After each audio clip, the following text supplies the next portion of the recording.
Alright, what's up, sports fans? It's Sniper Sports. We're back, live from the 808. We shoot you straight.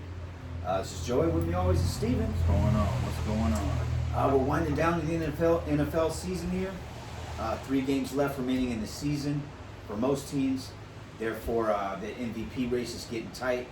So me and Steven want to chop it up, talk about who we like for MVP and why. And also, give a preview of some of the top seeds in each division, AFC, NFC, and get ready for this playoff push as we're coming to the end of the NFL season. But with that being said, Steven, who do you got so far this year for your MVPs, and who do you like out of that group? This is my 4 people who I pick, who I like. It goes Tyreek Hill. I think if he should break the record for 2,000 yards, that's such an achievement. I think right there he should win it. I think last week against the Titans, you saw what happened when he was not in there, how it affected the team and how it just affected the offense. So I think he's a big part of that. My second one is Christian McCaffrey. I think he's a whole 49er offense. CMC, baby. You saw them struggle without him. You saw the difference they made last year when they brought him in and when they didn't have him. Third is Dak. I like what he's doing more than what Brock Purdy's doing. With less talent around him. He doesn't have a CMC. He does not have Deebo Samuels. He doesn't have George Kittle.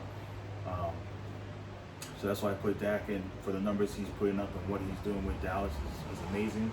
And of course, I put Brock Purdy. I think he's having an MVP year. I think it's so hard because he's putting up great numbers, but you're looking at what he had around him and established in a sense. You knew Christian McCaffrey was a great prospect when he was in Carolina. You knew what Deebo was. Right. Ayuk, what he could do, and even with Kittle. Like, they've been there in San Fran. They had that established. They had the running game established. They just needed a good quarterback, and they have it. So, but yeah, that's my 4. That's my 4. I like that 4, man. Mine's pretty much the same as you. I'm going to go with 3. I did have Dak in there prior to this week. But, man, just, the loss this weekend. And then what I noticed about Dak and the Dallas Cowboys is he's not the same quarterback on the road. At home, they're undefeated, puts up great numbers. But on the road and against good teams, he's just struggled a bit. He's still having a phenomenal season, don't get me wrong.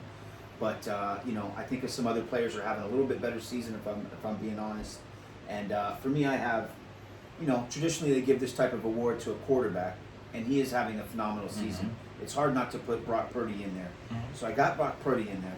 But my 2 other players for MVP for me are both non-quarterbacks, and that would be Christian McCaffrey and also who you mentioned before, Steven, Tyreek Hill. I mean, look, both these guys are having a phenomenal season. Tyreek was out this week, but Miami still got it done. But you see what he does for that team when he's on the field. He spreads the offense. He opens it up for everybody else. Makes the running game much easier. Definitely makes it easier for Tua. Makes it easier for their secondary receivers like Waddle. And he's on pace to have a 2,000-yard season. I think he's sitting over 1,500 yards now with about 3 games to go. So it's tangible he could still reach that achievement. But even if not, that wouldn't be a make or break. The 2,000 yards to me doesn't deter whether you should get the MVP or not. Because when I think of most valuable player, it is just that, the most valuable player. The player that if you were to extract him from the team would falter. And I think I got to put Tyreek up there. Also, Christian McCaffrey. He's having a phenomenal season. I think he has 20 total touchdowns right now with 3 weeks left, rushing and receiving. Guy had another great game this weekend. And I agree with you, Steven. I think he's the most important player in that team, just slightly ahead of Brock Purdy. Brock Purdy's a quarterback. He's having a phenomenal year, especially of late. He's put up some great numbers against really good teams. Hasn't turned the ball over. Has, I think, a quarterback rating of 120, 122. So he's got to be in that discussion. We have 3 weeks left, so we'll see. If the season were to end today, I'd probably lean towards Christian McCaffrey as my MVP. But it's close, people. It's really close. We've got 3 more weeks to go, so we're going to see what happens. But those are my 3 finalists, with McCaffrey having a short lead. Then I like Purdy and Tyreek, both at a close second there. So that's what I got. I like it. Yeah. But also leading into the playoffs, we're going to talk about each team, the division leaders currently. We'll start with the AFC. We have Baltimore, Miami, Kansas City's in first place in the West, and then in the AFC South we have the Jacksonville Jaguars just barely holding on to a first place lead at 8-6. NFC we have San Francisco 49ers, Philadelphia Eagles, who are, I think they're tied with Dallas, but they're currently in the number one spot, being 10-4. The Detroit Lions at 10-4 also, and hey, somebody's got to win this division, right? The Tampa Bay Bucks sitting at 7-7. Although don't laugh because your boy Baker had a great game this week.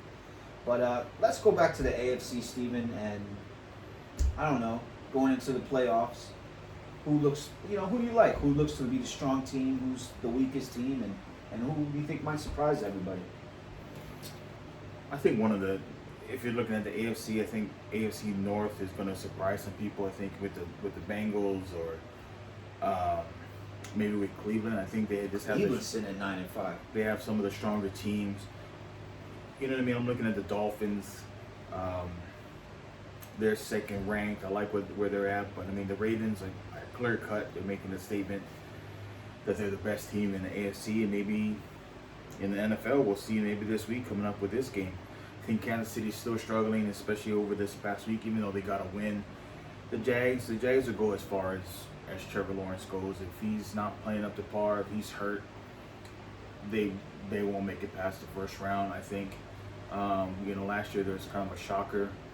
But yeah, I don't really see any other team. I think these are the top 4 teams, maybe I would say. Rightfully in the AFC. But again, I think if anybody's going to upset anybody, I think it's going to be the Browns or Bengals. It's going to make a statement. Throw off one of those leaders in the division leaders, you're saying? I think so, yeah. I mean, just because a lot of these teams have been prepared. You look at the top 3 teams, where it's the Dolphins, Ravens, and Kansas City. They're well-established teams that have made the playoffs, that can make the playoffs. So, yeah, I don't really see anyone coming in there and rattling some cages too much, but we'll see. I hear you. AFC, it's hard not to like the favorite Baltimore. They're sitting on top of the division. The top of the AFC, as a matter of fact, at 11-3. I just really like the consistency of that team. They're well-rounded.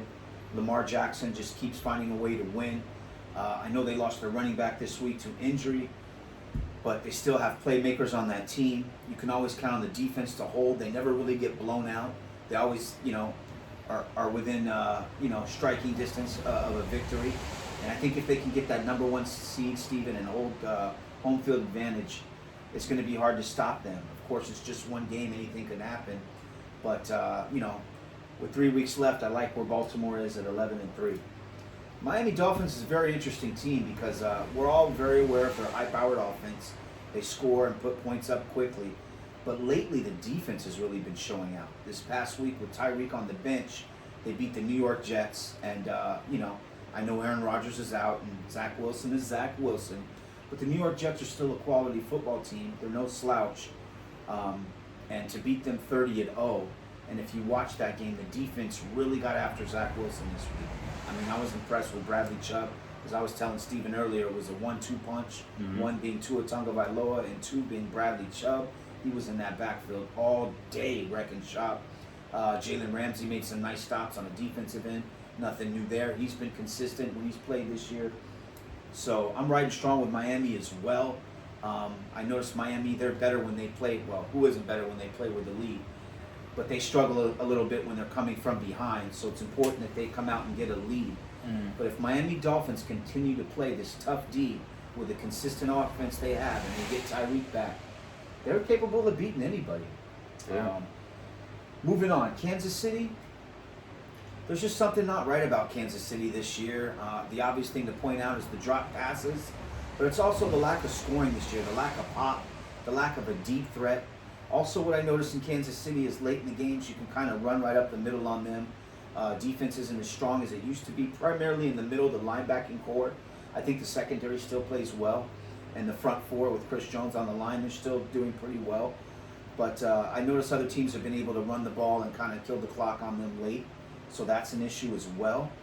But hey, it is Patrick Mahomes and Andy Reid, Travis Kelce. Those guys have the experience. They're 2-time Super Bowl winners. They could get on a hot streak and, be a threat to anyone. But they're a little bit weaker for me. And finishing out that division, the Jacksonville Jaguars are only going to go as far as Trevor Lawrence takes them.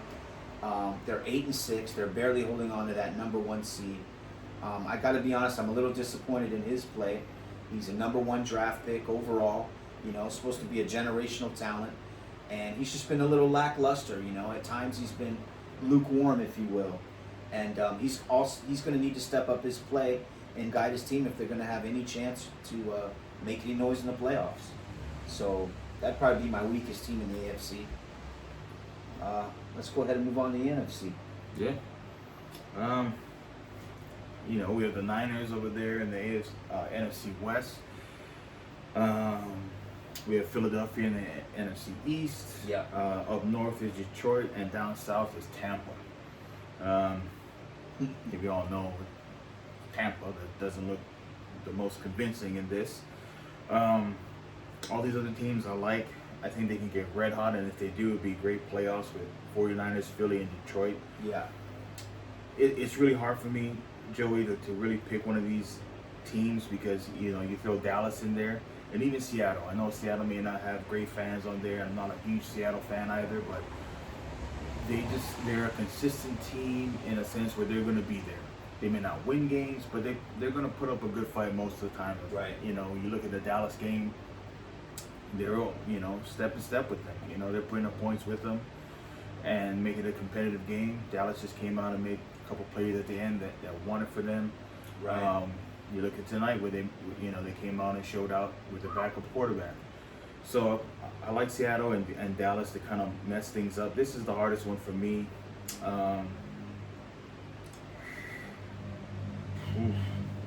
The only way I see, if you're talking about Dallas making it to the Super Bowl, Yeah. the 49ers and Philly have to play each other, which they might before they play Dallas. I think Dallas can upset one of them, and Dallas can make it back to the Super Bowl. As weird as it sounds, I'm not a Dallas fan. I'm just giving you. I hear you. Just shooting you straight, right? Exactly. Just shooting you straight. Well, I'll save San Francisco for last. They're obviously probably the favorite, starting to pull away here, 11-3. Let's go with Philadelphia. They just dropped their 3rd game in a row. Haven't been putting up as many points. Jalen Hurts, I think, has 12 interceptions, so he's not really taking care of the ball, and it's hurting the team. But the main thing is they just don't seem to be clicking somewhere. The offense tends to lag and stall out, and even when they win games, it seems to be just enough to get over the top. So that's a tricky division. As Steven mentioned, Dallas is right there. They have the same record. But what strikes me about Dallas is they're not the same team on the road. So for me, they got to really prove it on the road that Dak can go on the road and get the job done. They just lost to a very motivated Buffalo team this past week. So in the playoffs, the favorite is still San Francisco. Detroit had a very nice game this week. They beat Denver, as was one of my picks. If you watched the show last week, Goff had 5 touchdowns, no pick. Looks very sharp. And to finish off that division, Tampa Bay, they're at 7-7. Somebody's got to win that division. Baker's having a nice year, but let's face it, Tampa Bay is the kind of team that wins a low-scoring, tough, 21-24 game. Maybe a turnover or some luck or something happens late in the game. But I don't look for Tampa to, be very effective in the playoffs, especially if they have to go on the road and face a better team. So it really comes down to, I think, the Niners and Philly. I know some people would consider Dallas in there, but I'm not so hot on Dallas, and especially if they're not playing at home. So I think it comes down to the Niners and Philly. Philly's probably the biggest swing team. They can either, make it or break it. It just depends how they play. But the Niners are easily the most well-rounded team. As I said earlier, if the season ended today, Christian McCaffrey's my MVP. Brock Purdy's sitting right there at 2. So when you have the 2 best players on the same team, not to mention Fred Warner and Nick Bosa and that defense, it's crazy. So they're going to be very tough to beat. They've proven to be the best team. So with that being said, I think I like, the Niners coming out of the NFC and Baltimore coming out of the AFC. There you go. Yeah, but we'll see what happens. We got 3 more weeks to round out the season. All right. Yeah. That's all we got for this segment. You There tell you go. us who you like and who you think's going to make it MVP and who's your Super Bowl picks. And, yeah. See what happens there. Till next time. We're out.